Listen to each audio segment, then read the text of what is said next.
All right, welcome to a live session of Stardom Bed'em Fantasy Football Podcast, where gambling meets fantasy. I'm your host, Brendan Shelley. I'm with my man, Dan Ambrose. Dan, I got 40 seconds left on the clock. I'm in a bizarre league. I'm going to explain the rules after I make this pick. I'm reaching here. I understand Herbert, I'm right? reaching. Oh, you have Justin. I already took Herbert. He's there. I got Herbert. And I went McCarthy and stacked the quarterbacks. RJ Harvey, he's been gone. He's been gone. Dan's just getting in this, by the way. So I'm going to take Will Shipley. This is a homer pick.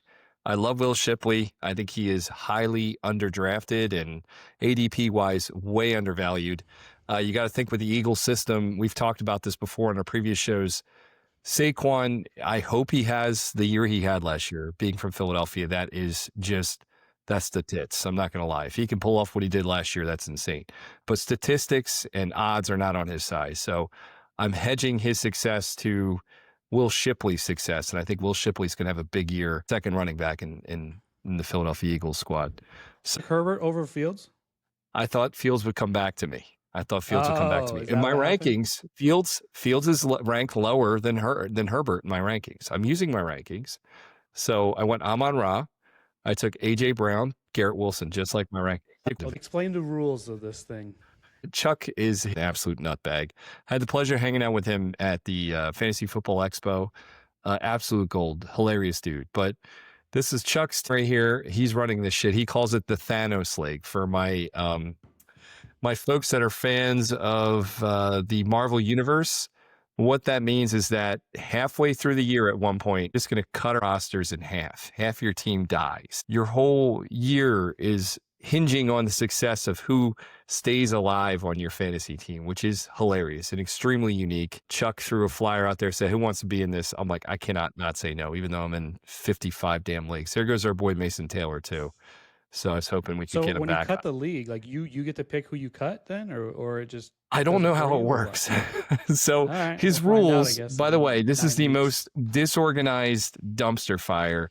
He put the rules in there and expects us. Let me show you. I don't know how much of the chat I can show. It's extremely inappropriate and offensive. Yeah, we don't need to be canceled that early. The rules, he wrote up this long sheet that basically has who dies and when they die, and it's confusing as all hell. He just loves to get people going, and I'm glad I'm in this league because it is interesting as hell so far. So back to the draft room. So far, my team, it's a 14-team league, and it's not quite tight end premium. Tight ends get an extra 0.33 per reception. So I went and took the engaged guy. He's not even in my rankings, but he's going to be the only target there with now Rashee Rice. This is the big news of today. Rashee Rice accepted his penalty of 6 games. He'll be out the first 6 games of the season. This is huge for Xavier Worthy people. Didn't it go up, or was people just assuming 4? No, I think people were assuming 4. Am I on the clock? You're ticking. Thank God. But I think people were assuming 4. I think that we got 2 rounds left, so let's go out strong. But I think people were assuming 4. We had even some people say 2, some say 10. It was all over the place. If you go back, I think it was some of the people that I follow. Drew Davenport, I'll give him a shout out here. Drew, I got to hang out with you at the expo. Good dude. But Drew called, he's like, I'm telling you now, it's going to be 6 games. Drew was calling that from day one, and it's 6 games. What I'm surprised at was everything I was reading was indicating that he'd be taking the suspension after the start of the season, and Andy Reid likes to do that usually. So the fact that he's going to be sat the first 6 games, in my opinion, is huge for Kansas City. It's good for them. Yeah, yes. For fantasy, it's not bad too. I don't think it did. I'm curious to see Mahomes' marks because that's his number 1 wide receiver. The last I saw was Chiefs were. Last I seen Chiefs were -3. Yep, still -3. So that must have been thought about already. So, quick question before you get into this too far. You can pick who you need to. So I saw that Chase was the first pick in this draft. Is that pretty common for just normal drafts too? So I'm seeing it everywhere. I'm seeing it everywhere. Yeah. This is the part that's not common. Saquon and Bijan swapped. Yeah, I think I like it. I mean, if you're not, if you really want the guy, you're not getting him, right? So might as well take him. No, in a 14-team league, that's what I had to learn the hard way. I just learned it on the biggest stage of my life, drafting at the NFL Hall of Fame on a big-ass screen with everybody to watch. You had to make those decisions under a horrible clock. I wasn't ready for it. I'm not gonna lie. I've never done 14 team except for just really joking around trying to get better with my mock drafts. And I haven't done those in probably 2 years. I specifically do 12 teams. So it definitely messed with my mojo. It's impossible not to be sniped in a 14 team league. Part of what Michael Florio and I talked about when he was on the show was everybody on their team. If you have a team that you love everybody in your team in a 14 team league, you're full of shit. It's impossible. You are reaching for the bottom of the barrel at this point. So we do have some quality players here. So a lot of controversial players too. So right here, what I'm seeing, this is the back end of the draft. We have 2 rounds left. I want to see what I have first. So let's look at my roster. I got Herbert, Connor, DeAndre Swift, not the strongest running backs. Both have history of injuries, and he just took who the hell I was going to do. So Tajay Spears just won. He's on the IR the first 4 games of the season. He's going to be coming back good ones. Here is the situation for us. I already took Will Shipley to back up Saquon with the heavy workload.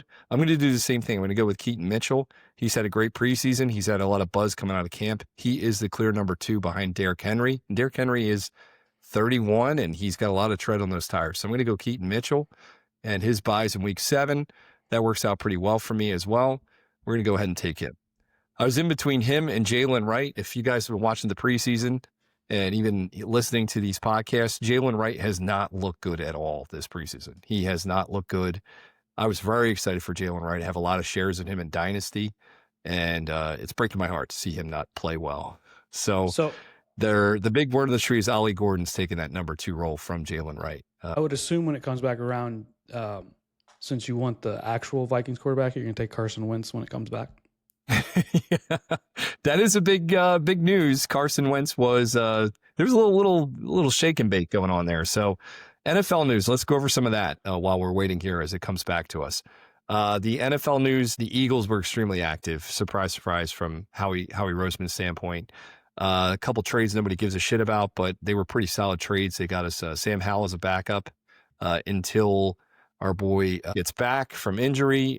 He's got a serious thumb injury, it sounds like. Yeah, so let's see what we got here. So for the last pick of the draft, I'm in between Taj Brooks. I like the potential there, and we're going to check our wide receivers. We have Wan'Dale Robinson. I am a Wan'Dale Robinson whore. I'm a big fan of his. He's just a reception monster. Somehow he gets really good separation and makes some catches. He's a little guy, but he's a PPR machine. So we're probably going to target Wan'Dale Robinson here. Vegas? It just happened. That's another big update. So yesterday, I didn't even know this. So yeah, Jacoby Myers, the wide receiver, wide receiver 1 for Las Vegas, came out and said that I want to get out of here. I need you guys to trade me. They're not doing anything right now, but I think what's happening behind the scenes is they're a little bit hesitant. There's not a clear number 2 there right now. I guess they got Trey Tucker, I think, is slotted in as the number 2 right now. They have Jack Betch. We talked about him before too. Good talent there, but I actually saw a good video from Matt Harmon breaking down Jack Beck's college. Here we go. We're up right now. We're going to take Wan'Dale Robinson because I'm a PPR whore. All right. And that closes the draft. It's a 14-team league. I'm actually pretty happy with my team. So anyway, Matt Harmon does what's called the reception perception. He breaks down every one of these guys' routes for their whole everything. Jack Beck, he basically lined up to the right side. His whole college career, 86% of his snaps came out of the right wide receiver position. So can you just throw a guy like that into the slot position? Matt Harmon has found you cannot. So that is something that he's shown time and time again, that they're more developmental pieces. So I was very high on Jack Beck until I've heard that breakdown. So that was good to hear. But the Raiders right now are in a fun spot. Your Las Vegas Raiders. Yes, please buy my tickets that are posted. Still have not sold Monday night. That could be sponsored by. We could sponsor yours. So we got Dante Thornton Jr. They have Trey Tucker, and then obviously Jacoby Myers. So Amari Cooper's coming in. He's a good route runner, for always clean. He's actually got some pretty decent numbers from last year. Nothing like what he did with the Browns, but he's still the man. He can figure that stuff out. He runs great routes. So I'm excited to see what he's going to bring to Las Vegas. I know Geno Smith's probably very excited to have that guy that he can look for. We're talking about the wide receivers. I'm Thielen trade. Carolina came out with some decent picks. Somehow they got a conditional 5th round pick that could be a 4th round pick. for 35-year-old Adam Thielen. They're the new 90s Lions, man. What, the Vikings? No, the Panthers. Just buying old players? No, the Panthers. Yeah. They can stack all these picks and all that stuff all they want to. It's not going to matter. They're just so poorly ran. You know what? I can see that. I agree with you. And I think the Bengals are the same, man. I really do. You can get these superstars there, but if you don't invest in defense. But you can't you can get around it because you're going to score. Like, Panthers are not going to be good. They are not going to be good. They got the receivers and the QB. They're going to be fine. Panthers are a dumpster fire. Fucking owners throwing drinks on people. Just sure, I forgot about that. Like, you know what I mean? Like, come on. Yeah, Adam Thielen, like we're talking about, that's huge. It's big specifically for JJ McCarthy. This is a major win for him. He's been working out with Adam Thielen. Apparently, there's some videos of them throwing while JJ McCarthy was in college even. He was working out with Adam Thielen. I don't know how that happened, but that was pretty cool. Connections there. The Panthers come away with some picks. It's good for our boy Jalen Coker. We talked about him on one of these episodes before. The undrafted free agent, made the team last year, played really well. And he's charted to run very good routes and good separation for his size. So exciting things for the Panthers, exciting things for more so for the Vikings to get that solid wide receiver, because you got to remember Jordan Addison's suspended 3 games as well. So we got Addison's going to miss games. Thielen's covering. Thielen will be great for about 4 or 5 weeks, and then I'm pretty sure he's probably droppable. I mean, I'm serious, because you got Justin Jefferson, TJ Hawkinson. Addison should be back. We'll see how he fits in. So let's stay on the Vikings, right? First game is against the Bears in Chicago. Vikings are favored -1.5. Okay. What's the money line for the Bears? Is it +110? I think I might lean into the Bears in this game, only because I'm buying into the hype, as you're well aware. And I think Ben Johnson is going to be the most prepared coach going into the opening game. As you guys saw in the preseason, some false starts, some issues, and Ben Johnson was asked about that today. And Ben Johnson's like, that's not going to happen in the season. All right. We've recognized it's bad, but it's not going to happen.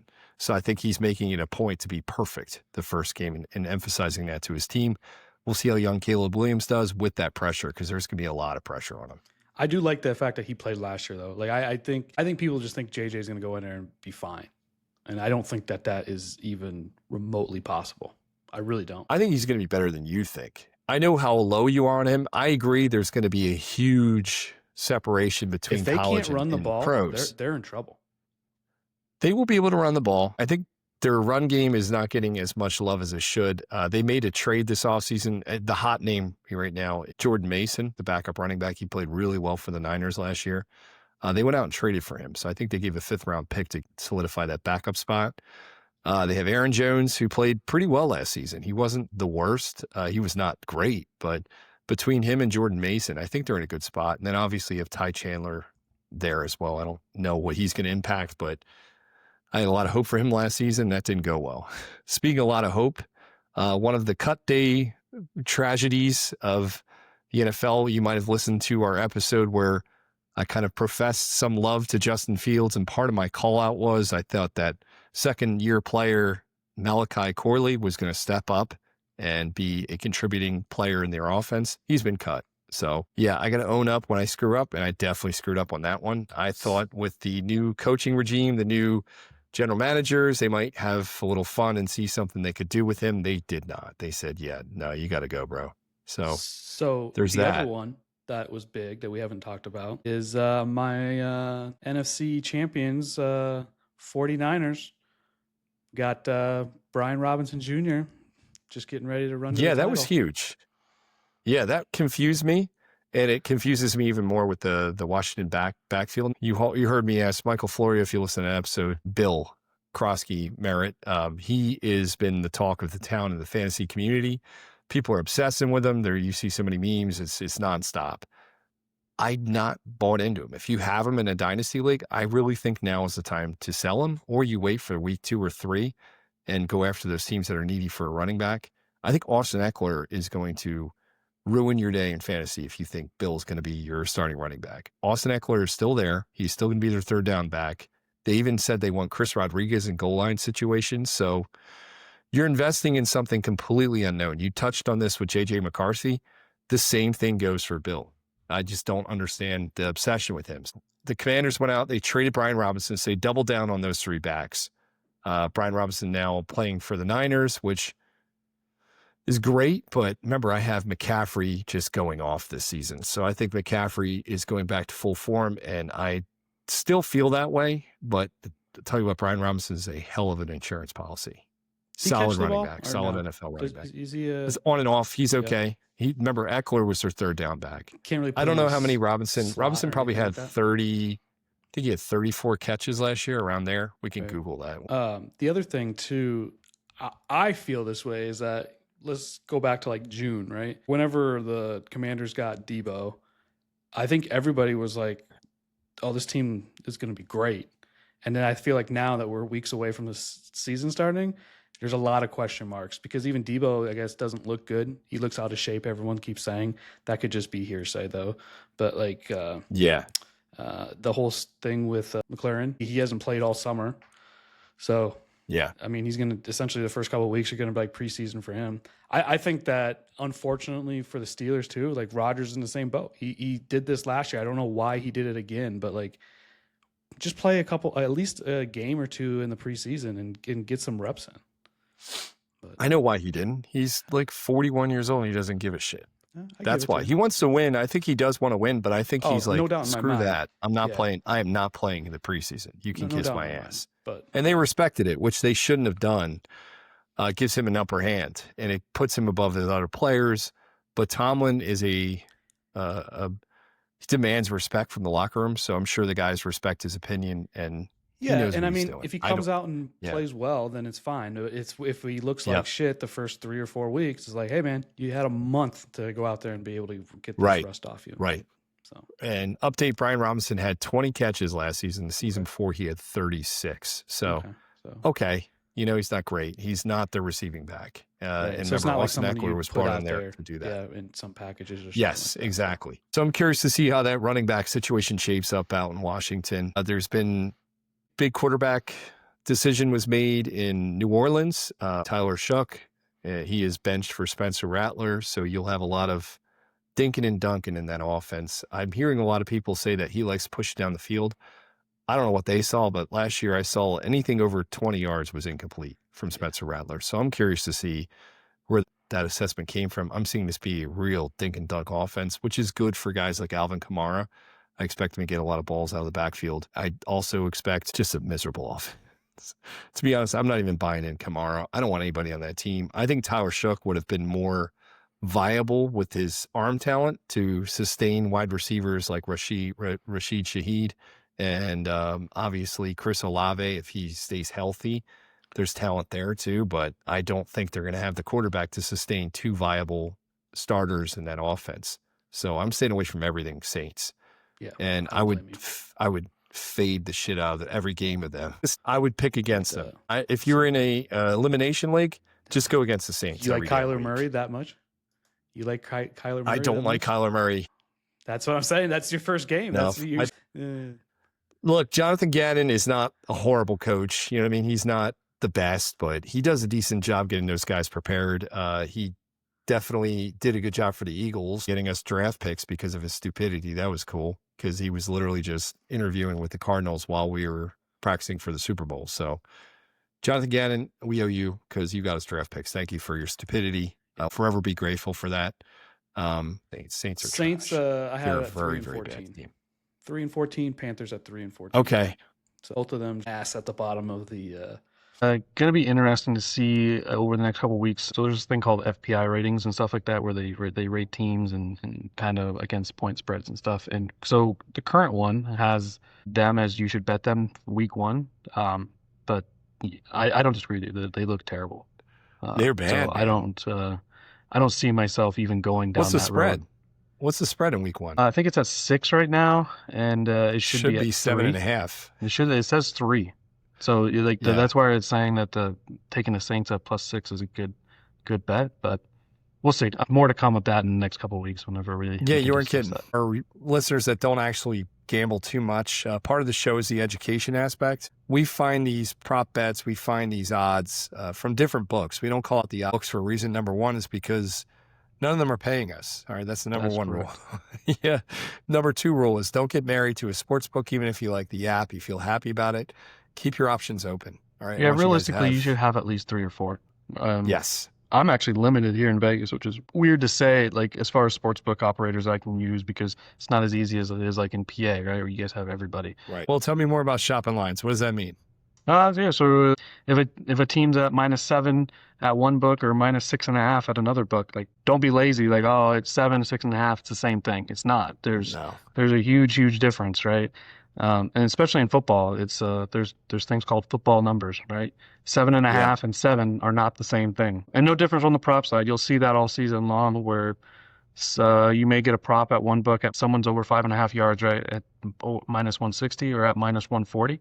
Always go for the -140 because Always, all what day. you're trying to do is if you lose, just for easy math, you'd rather lose $140 than 160. Yep. Facts. And the 6.5 to 7, we make a joke about it here and there, but Dan knows I am the king of the hook.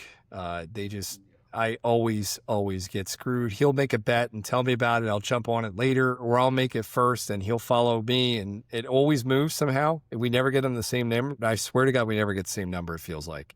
No matter how quick we place those bets, and I get bet over by that hook every damn time. And what the hook is, literally just that half point that makes or breaks you. I mean, they wrote a song about it, Blues Traveler.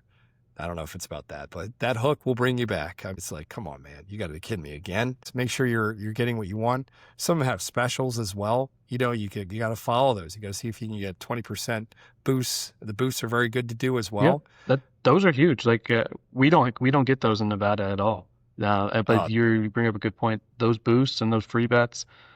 Even there are times where you can get a refund bet, right? Like MGM was doing that for a while with first touchdown. Remember, if they didn't get the first one, you didn't win the odds, but if they scored any other time, they would give you your money back. Like little things like that, they make a difference. But with those promotions also come worse odds as well. So it may not be worth it. Yeah, exactly. You're paying a little bit more for them, and you're not getting paid out as high. That's basically all that means. Right. Dan's got some stats regarding in-game wagering. And what in-game wagering is for my folks that have the sports books on your phone. You're sitting there watching a game. For instance, my biggest win I've ever had in my life, the Super Bowl, where Tom Brady came back versus the Falcons. Dan, I know you remember that very well. Yes. They were down big time. Dan and I were both at work that night, and we both went and hammered that bet, and we both made a hell of a lot of money. Worked on the Strip in a major casino. We had the ability to take a break here and there, and we walked out of the pit, made a wager, came back to watch them win. I had so much fun that night at work. Yeah, so just kind of going off of the live betting, right? It's tough. A lot of us stream or even satellite. There's a lag between what's going on in the stadium and what we see. Usually, sometimes up to 45 seconds to a minute.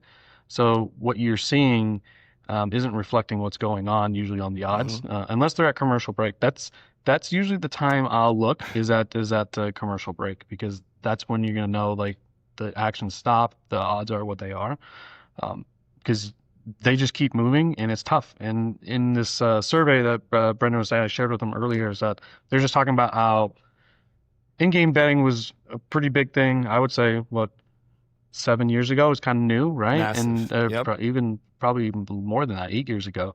But over time, like it's just kind of dwindled down. I think it's been poor experience for a couple of reasons. Sportsbooks making you pay more for it. It's very poorly priced, like -115, -120s. No one likes paying that stuff. So they've kind of pushed that market out. And then it's just, I think with this cutting the cord kind of concept with the streaming and stuff, it's just been really, really hard for people to enjoy that experience like it used to be. Cables are essentially your best when it comes to that latency issue. You're preaching to the choir. You're like an hour and a half behind. I mean, I don't even really talk to you sometimes unless unless you're on the same channel. Like I have some shady overseas streaming service that I pay like $5 a month, and I have 7,000 channels. So you get what you pay NFL for. Network, if you're listening, don't shut me down. I need that service for $5. So don't shut me down, man. But yeah, I'm a little bit behind. So my in-game wagering is not as rampant. I'm the king of making a pre-game bet.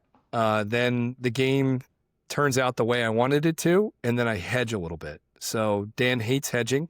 I like guaranteed money. so I'm a little bit less aggressive. I don't just let my shit ride. I hedge a little bit, and sometimes I middle it. That's my goal. So, do you want to explaining? Yeah. This is funny. So this happened, I think it was last year. A friend of mine comes into town. We go to South Point to watch the games.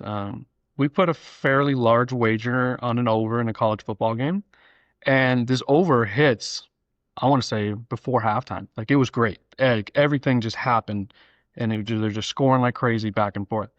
And Yeah. he looks at me and he's like, "So do we just bet this over again in the second half or in game the over again?" I'm like, "What are you talking about? We No. just won." Yes. Like why do we need more on this wager? Like we came here to win this money and we just won, and you want to Yep. do it again. And that's why like it's a slippery slope, right? Like don't get bored, I guess, in a sense, or Yeah, it's true. I mean that's kind of how it is. And Don't then like don't the get whole bored like making trying money.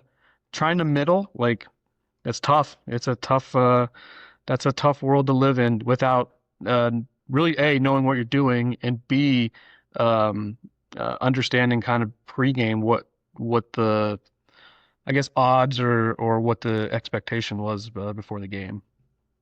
Why don't you go a little bit over what middling is? A middle is, in a football sense, we can say that to say the game's -3, the team's winning quite a bit. The line goes up to 10 in game, so you're going to take the other side, the other team at +10, and Yep. hope that the original team that you bet the -3 on wins by like 6 or 7. And then Yep. that way you win both sides. So you got a little bit on the underdog and on the favorite, and you go home happy. Yeah, exactly. Very, very And difficult to do. And people who brag about it, I can guarantee you aren't good at it. it's a lot of fun to chase the middle. Dan's right. If you're not versed in it, and like he said, the line's always changing, you have to stay in tune with that too. And you have to watch the sway of the game too. If you see an Mhm. injury happening or something like that, that's usually when I chase the middle. And you know that's really what I wait for. Key injuries, I wait for key moments in the game where the momentum's there that sports books don't pick up. Sometimes they miss out on that human element. More times than not, though, AI is getting better and better, and they are keeping up with the lines. They're pretty damn good at it. Well- so there's a reason why all those casinos look so beautiful. It was not built. It wasn't built on winners. Not to get too far off subject, like talking about basketball, but like on basketball for totals, sometimes they can miss them. They just miss so you bet at the over, and then the game's going way over, and then you're going to take the under and try to do it, and sometimes you get 20 points in the middle, right? Those Yep. aren't terrible, but the one thing is if you get good at it by identifying that stuff, don't do all that action on one sports book either, because that's a big red flag for them to eventually limit you as well. I am not allowed to bet on the one app because of the in-game wagering. You know which one I'm talking about. So that happened 2 years ago. I was very proud of that moment. It's a good feeling when you get flagged by a sports book. I get people who ask me like which sports books to use and stuff like that, and there's like really no answer. The answer really is what we were talking about earlier, is you should find 3 or 4 that you like, and find reasons why you like them, right? I mean, whether it's the brand or maybe some of them have good reward offers, right? You can redeem them for cash or prizes or gift cards, trips even to Vegas. That's my biggest advice. And then always shop the lines, because there are some out there that are way better than others. Yes, that's factual. South. Micah Parsons like slept through a preseason game. That was pretty funny. It didn't really make big headlines, but if you Google Micah Parsons on trainer bench, literally in the third quarter of their preseason game, at one point, they just showed Micah Parsons on the sideline just lounging out on a trainer's bench. He's still not paid. Hendrickson did get paid, so the Bengals defense got a whole lot better. They literally just gave him a $14 million raise and added some other money in the back end, but that's what did it after all that. And like I said, Micah Parsons still unsigned. Jerry Jones still doing Jerry Jones shit, saying stupid stuff, making it worse. I love it. Big news also is that Tommy DeVito was cut. I love Tommy DeVito, Tommy Cutlets. Really, really fun guy to root for. He Tom was Brady immediately protege, signed right? by the Patriots. So he's Right. now on the Patriots roster. Oh, yeah. Yeah, I love it. So Tommy Cutlets now playing for New England. So big news in the gambling world. DraftKings updates their terms and conditions. And I'll do a little quick read here. So they now say under any past posted bets or any bets accepted by DraftKings at the time or after an announcement has been made or information has been released, the information may be voided if like more information comes out. Example they give on this is if you bet a starting running backs total and then you find out that they're not playing anymore and you were actually betting on the backup running back as well because you knew that was potentially going to happen, they can void your bets. That's bananas. Yeah. So you doing your work, your due diligence, punishes you. If you get the information before they can adjust, then they can avoid your bet. Very interesting play by them because that, even though they use a prop example, I mean, that's been going on for years, right? Like that's what people bet. Is we do this every game. Who gets the information first? Well, that's the beauty of in-game wagering. We don't get into this much, but I love in-game wagering. You can. That doesn't really affect the in-game though, because it's happening as you go, right? This is more like last year, Christian McCaffrey. They'd be like Christian McCaffrey last year, where they weren't really announcing his injury at the beginning of the season, remember? And so they had props out, and then if you're betting his backup, then that goes up because at the last second they say that he's not playing, and I blame that more on the sportsbooks and don't offer the backups props. Right? Yeah. Exactly. Or just I'm with if you. the running back's questionable or something, then you just don't put him up. Right. And they did that to us for a while with McCaffrey. Remember, his odds were not up until our last recording. Well, didn't the running back last year kind of get himself in trouble because they're like, when did you find out about this? And he was like, on Friday. I think that happened last year. Yeah, it did. And they were on Kyle Shanahan for not releasing information sooner. So, yeah, that is huge news. DraftKings, and they also came out with a new rule that is going to help with responsible gaming, in my opinion. Reduces the risk. People can't use credit cards now to load up their funds to gamble with. That should be universal rule for anybody in the casino industry. You understand what I'm talking about. Operations, sure, you want more of the revenue, but the reality is it's detrimental to responsible gaming. People can easily carry it away when you don't think you have to pay that money back, even though you owe it. I think there's ways of doing it. Yeah, I don't know if I know why they did it, because it's not worth the $400,000 fine they got from Massachusetts, right? Like that probably pays for. They probably don't have that many people who use their credit card, to be honest with you. It's probably not a majority of it, so they don't really care. I do think it's good though. I lean more towards, if they want to do regulation stuff, they should focus more on the betting stuff. Like I think that this has gotten a little bit out of hand with all this stuff. Like first pitch can be a ball, things like that. I think all college props should be eliminated. I don't think that kind of pressure or those things should be out there on those kids playing. Now they're getting paid though. Plus the viewership is contingent upon gaming and gambling, but it's not, in my opinion. I think college football, they probably lose 30% of their viewership. No, it's not. I don't think that college. You don't think so? I don't think that college sports should be eliminated from betting. It should be player prop bets. Like the player prop bet is small, right? Like agree. If a player has over under in rebounds or over under in assists or stuff like that, like you can control that stuff. You missed the first free throw, right? I mean, you see that all the time with like the Angel Reese. Oh no, I know. Angel Reese missed the first shot kind of thing, and some of that's offshore stuff and not legal anyways. But it's a strange thing that we've gone through, I guess, as far as like what we're allowed to wager on now and everything like that. It's funny too, because you think they'd eliminate that completely because of past history. Usually when there was fixes in, it was college. They had college football, point shaving. They had college basketball, point shaving. They have.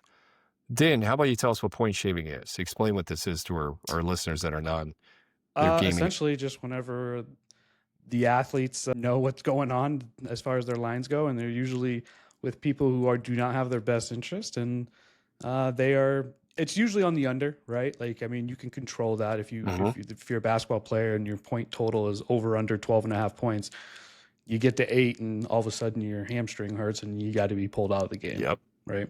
So, exactly. And we've seen it in the NBA. It's crazy that these NBA players keep getting popped with it. And it really makes you wonder, like, what kind of trouble some of these guys are in, because they make such good financial money that you can't imagine that helping somebody win 40,000 is really worth it to them for their career. 100% agree. Yeah, we got some good breakdowns. Boston College was one. I think that was one of the biggest shakedown ones. Boston College basketball, I believe, was point shaving. That stuff was all pointed out by Vegas. The Vegas sportsbook's the one that pointed that out. So, I mean, that's what the good thing about this. That was so weird. The betting was so weird. They turned them in. And then, but that's what's been the good thing about this is that's how these NBA players are getting busted usually too. Is that there's weird connections with this, and that's how a lot of the.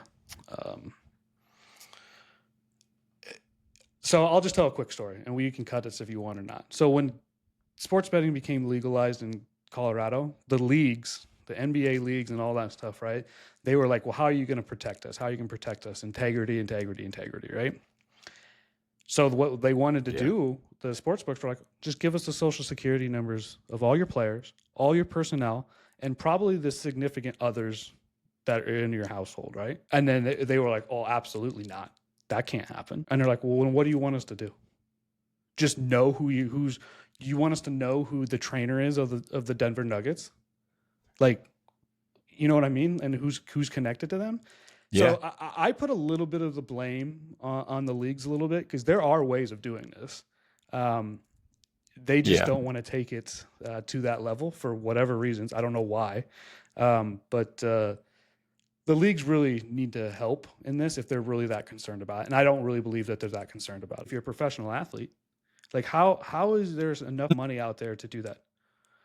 The college kids, definitely. I do think there should be some loosened rules on the college kids. Like, I think you should be able to bet on sports that you're not involved with. I think they're banned all across the board, which is strange. They are. Correct. So, yep. What you do is you get an interpreter and you have them place your bets for you and then take a massive fall and say that he was stealing your money. yeah, That's it the works move. for the best.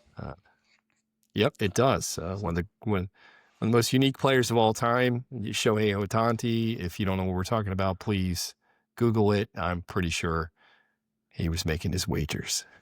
I don't think so. I don't believe that Ohtani was involved with that, honestly. We had suspensions, the trade, Adam Thielen, Micah Parsons, QB battles. Malik Neighbors has back problems. He'll be out there still. So Malik Neighbors is battling injuries right now. He's got a slew of them.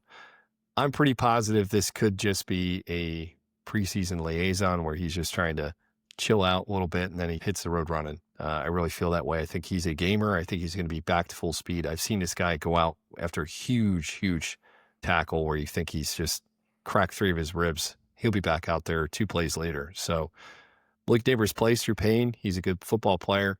I think he's not going to miss any time. Juwan Jennings, on the other hand, still having hamstring injuries. We all know he's having contractual issues too. So once again, he did ask for that trade. John Lynch came out today, quoted saying, yeah, he asked for that. That's not happening. So one goes I with love the John other, Lynch. right? You need a contract exactly. And you start hurting. Yep. Yeah, so I think that is the key. Once he's going to get paid again, if they do pay him, he is going to significantly heal, I think. But in the interim, he is injured still, which puts a lot of onus on Ricky Pearsall owners. I hope you guys have invested in Ricky Pearsall. He looks good. He's run great routes last season. I'm excited to see what he can do solo. Do we have any props for Ricky Pearsall? We should look at them real quick.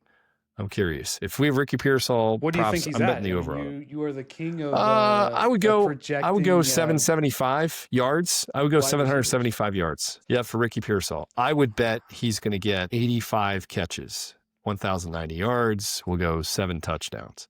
He's going to have a big season. He's pushing wide receiver 10, right around there. Here it is. Ricky Pearsall, 850.5. Okay, so I said 775. It's not far off from what I said. So 850.5, I'm going over on that, only because of the Niners' limitations at the wide receiver position. Right now, if you want to go in order of wide receivers that are healthy, you have Ricky Pearsall and you have Sky Moore. That was another acquisition that was recently made. They traded for Sky Moore. So I'm curious to see your take on this. I know you're very high on the Niners. How are they going to survive without wide receivers? Is it just going to be the Christian McCaffrey show or what? No, you said we have Ricky Pearsall. We're fine. We do. I do like Ricky Pearsall. Yeah, he runs good routes, clean. Yeah. George Kittle. You got George Kittle, of course. They've got options. Yep. Okay, so you got Marquez Valdez-Scantling, you have Sky Moore, and you have Ricky Pearsall. Kittle. Yeah, of course. And you have McCaffrey who can line up in the slot any time. Yeah, so you do that. You have McCaffrey in the slot, and then you got Brian Robinson Jr. running. I want Christian McCaffrey to go off. I got him in a couple legs. I'm being very greedy. And I like Brock Purdy. Big fan of Brock Purdy. You got the Niners going to Super Bowl, correct? Yeah, I do. Niners, Bengals. Okay. I like the Bengals. I can see them going that far. I can't see the Niners. I don't think they have the health to do it. If Brandon Ayuk comes back, and is healthy and drama-free, and they get Jennings there, like healthy, you got a good team. But for the first 4 or 5 weeks, it's going to be entertaining. I think it's going to be Ricky Pearsall. You think that Seattle, New Orleans, Arizona, Jacksonville is a tough first month? Come on. No, I don't. So that's going to be awesome. Yeah. So that's 4-0. Mm-hmm. Maybe 3-1 if they lose to Seattle. All right. We did this before in our Pick'ems game. So if you guys want to go back and listen to it play by play, we do have our season totals. We're not going to go down that rabbit hole again. Yeah. But Ricky Pearsall, it's in his court, and I love George Kittle. We'll see what he can do. Christian McCaffrey coming out of the backfield. They got a fun team overall if everybody stays healthy. But right now, too many people are hurt. Yeah, I agree. They're banged up. Wow. That's it. Dan, any closing thoughts? No, I'm glad we're getting closer to the season. I'm excited to start doing this podcast 2 days a week, and you should have fun editing. That'll be fun for you. Quite a shit show to go. And remember, if you're interested in being a sponsor, coincidentally, we're interested in your money. Follow the links. You have our email there. Go ahead and send us the information. We won't even vet you. We don't care what your business is. If you have cash, we will accept you. Okay, so just send us your information, send us your money. We will happily support whatever you're doing. As for the show, that'll do it. I'm excited to get underway, like Dan said, to more episodes, more information, fresh content, a lot of fun topics. But thank you for joining us here at Start and Bet 'em Fantasy Football Podcast, where gambling meets fantasy. Different, magnetic. Yo, my raps vaulted, here my memory banks that never be released. Box cut inside the apple, you're in for a treat. Paper cuts in a vicious way, running back.